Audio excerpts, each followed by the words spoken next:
Bom dia, tarde, noite ou madrugada, a hora que for. Eu sou Stamato, autor da Era do Abismo e anfitrião da iniciativa Mochileiros do Multiverso, que une e fortalece autores e autoras nacionais através de dicas de escrita criativa e mercado editorial e também análise da cultura pop sob o olhar de um escritor, para que a gente aprenda também a olhar com mais atenção cada livro, cada filme, cada jogo que você gostar mais, né? E sempre tirar algo de bom para nossa escrita através do que a gente gosta.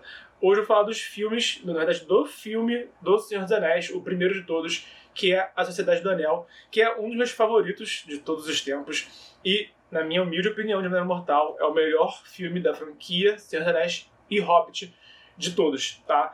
Os motivos de ser o meu favorito é até um pouco mais técnico do que por questão de narrativa em si, mas eu vou falar aqui 4 elementos que eu acho muito interessantes e que tornam essa história, essa narrativa tão marcante. E um elemento que também é interessante para o filme em si, mas que eu não recomendo que a gente se inspire como escritores e escritoras. Então eu vou começar logo a falar, vamos direto ao ponto, para não ficar aqui enrolando na introdução, né? Você já sabe do que se trata o vídeo e eu estou já dispersando. Eu disperso, tá? Não repara não. Enfim. O primeiro ponto que eu acho que esse filme tem de muito interessante é um elenco grande, porém marcante. E, cara, quantidade de elenco, né, quantidade de personagens, consequentemente de atores, faz toda a diferença para qualquer narrativa. Um dos meus favoritos, que é o Inimigo do Mundo, do Caldela, eu acho que ele, até um dos poucos defeitos dele é ter muitos personagens para poucas páginas. E olha que é um livro grande, um livro de, acho que tem umas 400 páginas, assim, mais ou menos, a princípio. Não lembro agora de cabeça, mas enfim. A questão é que eu acho que para aquele elenco de personagens deveria ter ou mais páginas para dar mais atenção para todos eles, né? Ou deveria ter menos personagens para realmente não ficar tendo que distribuir tanto a atenção da narrativa. Enquanto que O Senhor dos Anéis mantém um elenco muito marcante do começo ao fim. Mas o que é importante também de ficar atento em relação a isso é que o elenco do primeiro filme é principalmente, né, a Sociedade do Anel, mas ao longo das sequências eles não ficam enfiando vários outros personagens, que seria mais ou menos o erro de franquias como X-Men, franquias como Vingadores, que acaba enchendo demais e dando pouca atenção para cada um de forma individual. Na franquia, na trilogia Senhor dos Anéis, aquele elenco principal não sofre grandes alterações. Todos os outros que surgem depois, ao longo da história, não chegam a ser assim, tão importantes quanto aqueles 9 principais, né? Eu só digo uma ressalva só pro Merry e pro Pippin, que eu acho que eles são realmente muito parecidos, sabe? Eles realmente... se fosse hoje em dia, né, se fosse de repente um roteiro direto para cinema, em vez de ser uma adaptação de um livro, se fosse até mesmo uma editora contemporânea, poderia insistir de que o Merry e Pippin poderiam ser resumidos em um personagem só, tá? Ou então serem, tipo, gêmeos, assim, sabe? Que nem tem no Harry Potter, tem aqueles gêmeos, os irmãos do Rony, que acabam que um completa a frase do outro, então eles são meio que simiôticos. Enfim, mas isso não chega a ser algo que incomode, que atrapalhe a história. Eu adoro os dois, adoro a interação entre eles, tá? E acaba que, enfim, o filme consegue realmente trazer cada um dos personagens de forma bem interessante. O Aragorn, o Gimli e o Legolas são interessantes. O Gandalf, que é aquele vovô, né, aquele sábio, aquele mentor de todos eles, né? E os 4 hobbits, que ficam se atrapalhando muitas vezes, que já até são bem intencionados, mas eles não são guerreiros, eles não são príncipes, eles não são grandes heróis como os outros meio que já são, né? Mas isso torna também o contraste entre todos eles tão interessante também, tá? Então, enfim, o filme consegue ter muitos personagens, mas o que importa não é ter muitos ou poucos personagens. O que importa é todos eles serem marcantes, cada um do seu jeito. Se você quer um elenco com muitos personagens, o que você tem que se preocupar é isso, né? Tem que se preocupar em que cada um deles seja marcante para quem vai ler a sua história, ou assistir, ou jogar, o que for, tá? O segundo ponto é que o filme sabe apresentar o seu cenário, tá? Esse filme foi lançado lá para os anos 2000, se não me engano, em 2001 que esse filme foi lançado. E, cara, era uma época em que o cinema tava, assim, evoluindo de um momento em que tudo tinha que ser muito explicadinho, sabe? Ou muito simples. E muitas pessoas viam o filme, não entendi, sabe? Muita gente acabou que não entendeu Matrix, né? Muita gente acabou que não entendeu O Senhor dos Anéis, sabe? Porque era muito longe, né, do que era feito naquela época, sabe? Mas hoje em dia isso não acontece mais. Hoje em dia todo mundo assiste Game of Thrones, todo mundo assiste até mesmo a trilogia Hobbit, né, que veio mais recentemente, todo mundo assiste Vingadores e, tipo, beleza, se você não entendeu porque você não prestou atenção, sabe? Mas naquela época não tinha essa resistência ao que fosse muito diferente ao que era feito a princípio. Mas o filme consegue, né, usar um mundo fantástico porque ele sabe se explicar, tá? Ele começa o prólogo do filme conta, né, a guerra do Sauron, a guerra contra a Guerra do Anel. Então tem aquele começo bem épico e depois segue pro Condado, que é o que de fato nos livros já começa com o Condado e não tem aquele prólogo a princípio, né? Mas enfim, mas isso pro filme fez um contraste muito interessante. Mostra que é um mundo épico, que é um mundo grandioso, é um mundo fantástico, que tem seres incríveis nesse mundo, e daí eles vão pro Condado, que é um lugar pequeno, literalmente, né? Que é um lugar no ermo, assim, da sociedade, no ermo dos reinos. Enquanto nós temos grandes reinos de grandes reis, temos ali o Condado, que ele só tá no cantinho dele, vivendo a vidinha dele simples. E quer ser isso, o Condado quer ser isso. Mas aí vem toda a jornada, que a gente vai conhecendo Valfenda, vai conhecendo Moria, e ao longo do primeiro filme a gente conhece grandes localidades da Terra-média. Mas o ritmo em que esses elementos são apresentados, tá? E a forma como são apresentados é algo que todos nós deveríamos reparar, sabe? Eu vejo, às vezes, a pessoa quer explicar muito o cenário logo de cara, quer que o leitor ou o espectador, quer que seja, já entenda o cenário antes de conhecer ele de fato. Isso seria o equivalente para o seguinte: se você vai fazer turismo, tá? Você não vai ler um livro inteiro antes de fazer turismo, tá? Tem que ler um livro inteiro para conhecer a história dessa cidade aqui, sabe? A cidade aqui teve uma batalha importante em uma guerra, né? Tem quem leia o livro todo e depois vai fazer turismo na cidade. Tem quem só vai fazer turismo e só vai conhecendo assim os pontos mais superficiais, as curiosidades, né? E vai experimentando e vivenciando. São experiências diferentes, tanto quanto ler um livro e ver um filme são experiências diferentes, tá? Então, não tem que ter pressa de explicar tudo, né? Toda a engenharia do castelo antes de entrar no castelo. Você pode só entrar no castelo e conhecer o castelo por dentro sem sequer entender a engenharia dele. Mundos fantásticos são mais ou menos assim. O espectador ele precisa experimentar o cenário, seja ele de ficção científica, seja ele de fantasia, seja ele de terror. O que importa é ter uma boa experiência nele, não ficar lendo a enciclopédia para entender o que acontece ali, tá bom?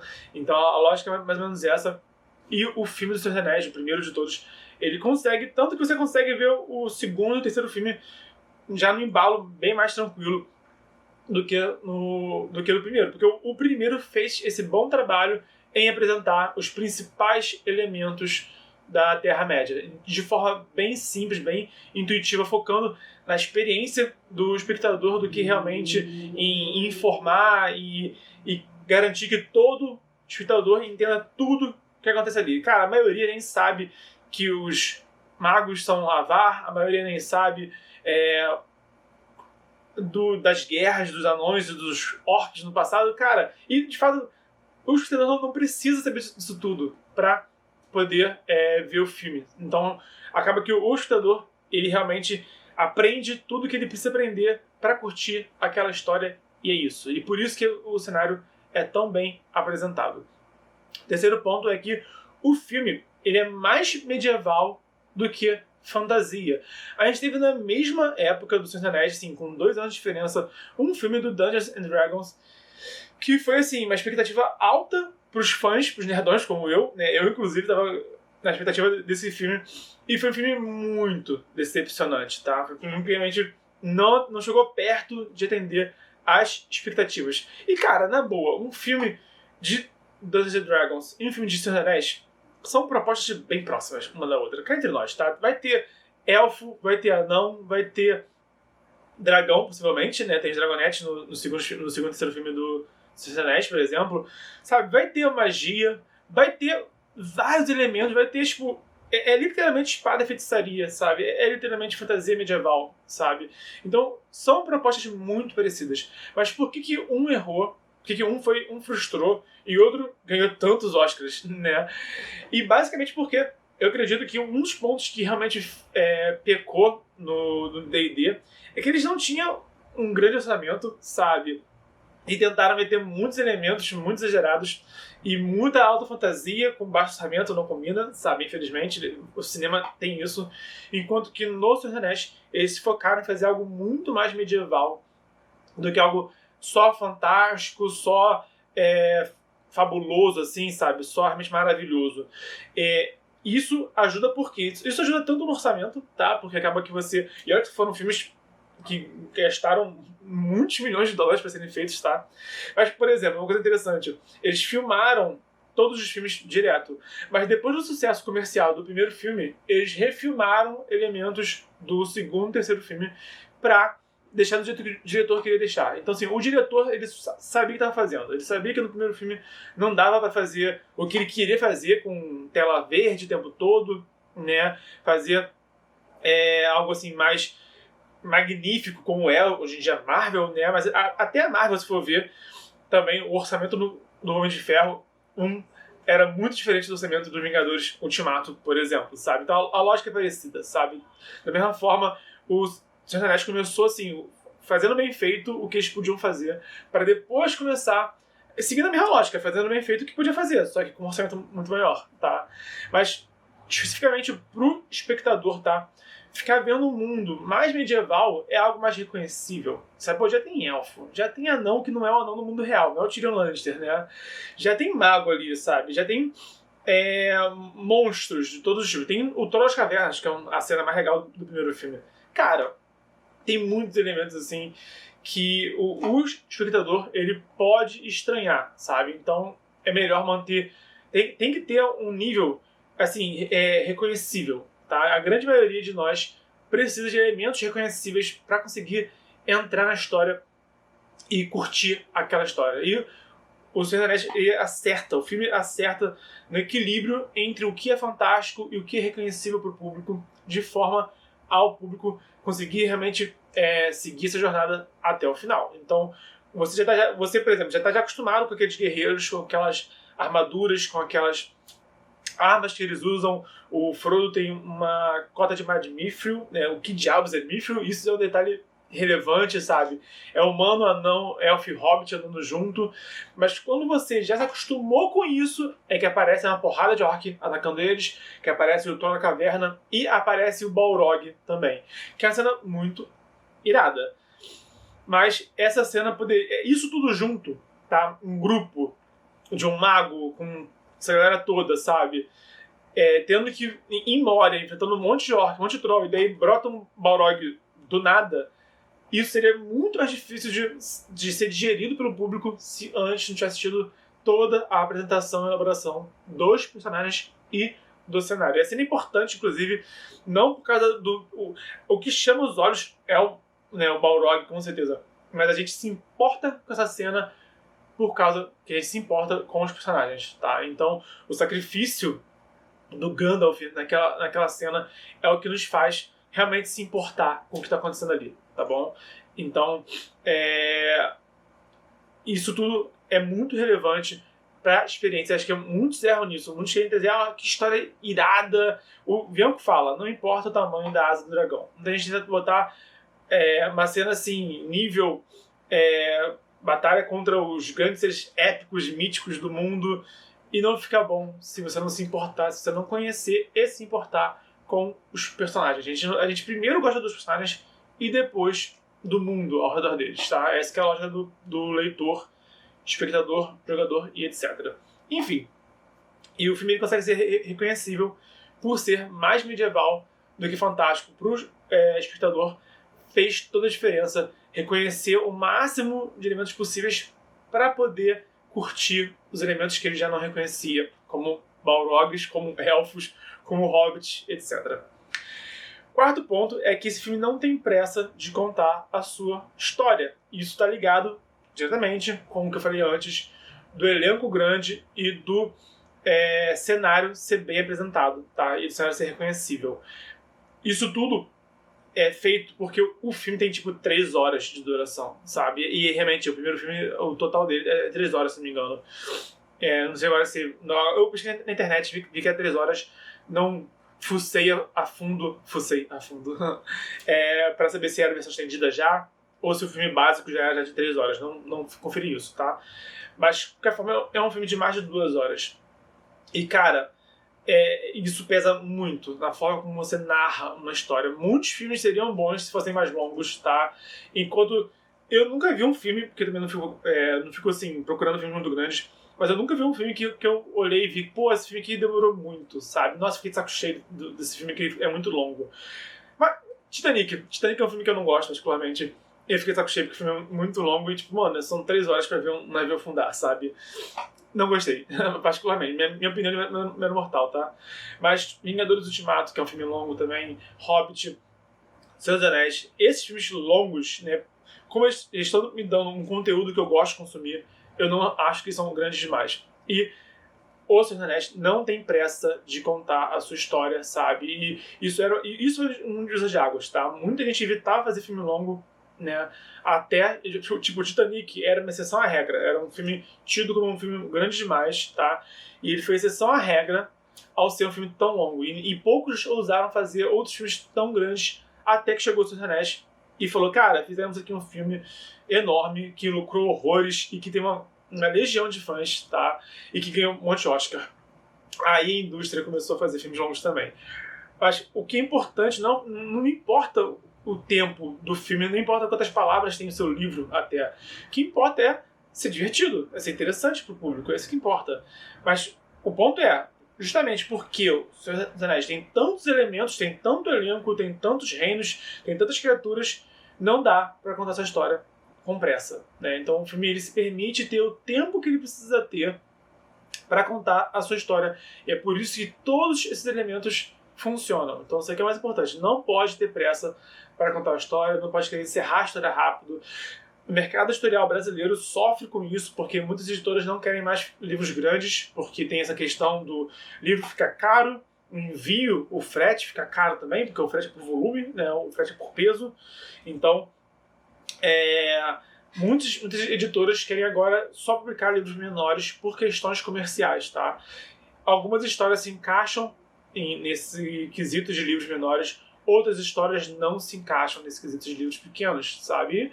Acho que nós, como escritores, temos que contar as nossas histórias do jeito que a gente quer, independente dessas questões mercadológicas. A gente tem que se preocupar, sim, com questões mercadológicas, temos que nos preocupar, sim, com o mercado editorial, mas primeiro a gente conta a nossa história bem feita, depois a gente insere isso no mercado editorial e é possível. Tanto que ainda temos editores lançando livros enormes. Um bom exemplo é a Jambô, lançando livros cada vez maiores, né?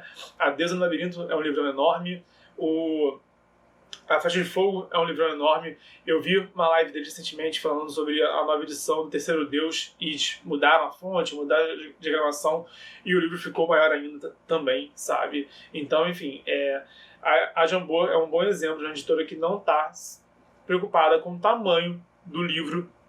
Então, e isso funciona para eles. Então, assim, possível cabe a cada um encontrar o seu caminho, mas que é possível com certeza, tá? Enfim, o último ponto, que é aquele que eu falei que é interessante pro filme, mas eu não recomendo que um escritor comece com ele, é que o filme não tem pressa em terminar, tá? O que, depois de 20 anos, ok, né? O filme tem já praticamente 20 anos de vida, né? E todo mundo já sabe que o filme não termina, que é uma trilogia, que a história só se conclui no final, beleza. Mas o filme, ele termina no momento... A sensação que a gente tem quando acaba o primeiro filme é tipo, acabou? Sabe? É essa sensação, tipo... E rola um... Eu, quando vi no cinema, fiquei tipo, vai ter continuação, beleza, sabe? Mas esse filme é interessante por ele não ter pressa de continuar. Quer dizer, não tem pressa assim, de encerrar, tá? Ele tem essa questão, essa necessidade de concluir uma história logo de cara. Funciona para esse filme, mas eu acho que só hoje em dia, no século XXI, Lembrando que esse livro foi escrito há quase 100 anos já, sabe? E, mano, na verdade, O Senhor dos Anéis é um livro só, que a editora quis dividir em 3 livros. Essa que é a verdade, tá? Então, se fosse hoje em dia, possivelmente o Senhor dos Anéis seria um livrão só, no estilo Jambô, né? Ou no estilo George R. R. Martin também, no estilo Game of Thrones, de ter livros enormes, tá? Como, por exemplo, Em Nome do Vento, que também é um livro enorme também, por exemplo. Enfim, o Senhor dos Anéis, ele é o que ele é, porque ele foi lançado muitas décadas atrás, tá? E não dá pra gente pegar e querer repetir o que foi feito no passado por mil motivos, tá? Enfim, então eu acredito que hoje em dia realmente o ideal é o escritor, no começo de jornada, no começo de carreira, escrever um livro que se encerra por si só. Ah, eu gosto de livros de sagas, né? Mano, você pode adorar, por exemplo... Passou um carro agora frenético. Você pode adorar pegar, subir num ônibus ou subir num avião, sabe? E atravessar o país inteiro, quem sabe, né? Países inteiros. Você vai adorar fazer viagens longas. Você sabe dirigir um carro nesse caminho todo? Você sabe pilotar um avião nesse caminho todo? Não, você não sabe. A lógica é essa, tá? Uma coisa é você, eu era criança, adorava viajar com meus pais, sabe? Uma coisa de entrar com a minha família, pegar a estrada e ir visitar meus tios lá do outro lado do país. Cara, sabe, você provavelmente, gostando ou não, já esteve numa viagem longa dentro de um carro, ou de um ônibus, ou de um avião, sabe? A questão não é porque você gosta disso, porque você sabe fazer isso, tá? A mesma coisa é cantar, caramba. Você adora o cantor que manda aqueles berros, né? Não sei os termos técnicos, mas adora o cantor que segura o fôlego por muito tempo, canta muito alto e tem aquela voz maravilhosa. Você sabe fazer isso? E você acha que esse cara aprendeu isso de cara, ou que ele treinou, praticou o fôlego dele, a afinação dele, o ritmo dele, até ele fazer isso? Esse que é o ponto, tá? Eu adoro música de Dragon Force, que a música dura 20 minutos, sabe? E tem 7 solos diferentes. Ok, você adora isso. Você sabe fazer isso? Então, quando você começa a dirigir, você precisa primeiro dar uma voltinha no seu bairro, no seu quarteirão, para aí você ganhar segurança, realmente ter domínio do volante, para aí você começar a ir no bairro do lado, para depois na cidade do lado, quem sabe um dia atravessar aí o país inteiro. A lógica é essa, tá? Se você gosta de cantar, você tem que praticar muito, treinar muito, até você conseguir cantar do jeito que você quer cantar, sabe? Tendo a potência vocal que os grandes músicos têm, tá? E a mesma coisa qualquer estudo musical. Você precisa praticar muito, você precisa pegar uma música bem simples, tipo... Eu toco bateria já, sabe? Adorava tocar, por exemplo, Don't Stop, do Singer Don't Stop, ou No Stop. Essa música aí do Red Hot Chili Peppers, que nem a banda que eu gosto assim, mas essa música do Red Hot Chili Peppers, eu consegui falar agora, ela é muito legal e é muito simples de tocar na bateria e é muito gostosa de tocar, sabe? Eu não conseguiria fazer grandes solos de bateria, sabe? Eu não conseguiria tocar, por exemplo, Guns N' Roses tem um outro nível de complexidade para tocar aquelas músicas. System of a Down também, eu toquei já na bateria algumas músicas do System of a Down. É outro nível de complexidade do que foi praticar com Red Hot Chili Peppers. A lógica é essa, sabe? A gente não consegue fazer o complexo bem feito se a gente não faz o simples perfeito. Não perfeito, mas bem feito, né? A gente não consegue fazer os complexos bem feitos sem fazer o simples bem feito. Então, escritores devem começar com o que é mais simples, para você aprender a fazer, se sentir seguro e aí fazer o complexo bem feito também. Então, eu quero escrever uma saga. Ótimo, mas começa com um livro que ele se encerra dentro de si mesmo, sabe? Que ele é autônomo, que ele é autossuficiente, tá? E depois lança a sequência dele, né? Não ouse começar já precisando de uma sequência, tá? Porque esse livro pode falhar comercialmente por muitos motivos. Isso pode ser uma frustração para você, sabe? E você pode morrer amanhã e deixar uma obra inacabada também, sabe? Eu penso um pouco nisso. Cara, se morrer amanhã, eu vou deixar muito livro pela metade, mas enfim. Mas o importante cara, Senhor dos Anéis é irado porque ele não tem pressa em terminar. Isso é ótimo pro Senhor dos Anéis. Só recomendo que o escritor faça isso depois de muita prática, depois de muito estudo. Exemplo é o Martin. Game of Thrones não é o primeiro livro dele, tá? Então ele realmente escreveu uma porrada de livro, uma porrada de roteiro para cinema e televisão, e depois ele fez a grande saga dele, tá? Então, se é para se inspira mais no Martin, que ele é um cara vivo, né?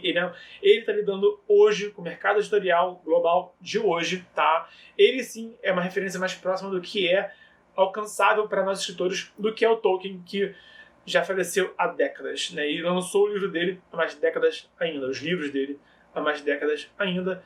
É importante essa consciência. Por hoje é isso.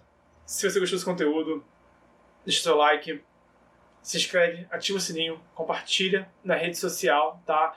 Comenta aqui qual que é o seu filme de fantasia medieval favorito. O meu é Senhor dos Anéis, o primeiro especificamente, a Sociedade do Anel, tá? Tem outros que são bons também, mas infelizmente no cinema, na televisão, temos poucos filmes e séries realmente bons de fantasia medieval, infelizmente. Então, realmente, hoje eu vou realmente ficar com o livro, o filme de fantasia medieval, que é o mais clichê, né? Mas que até hoje, sinceramente, na minha opinião, do Imortal, é o melhor de todos.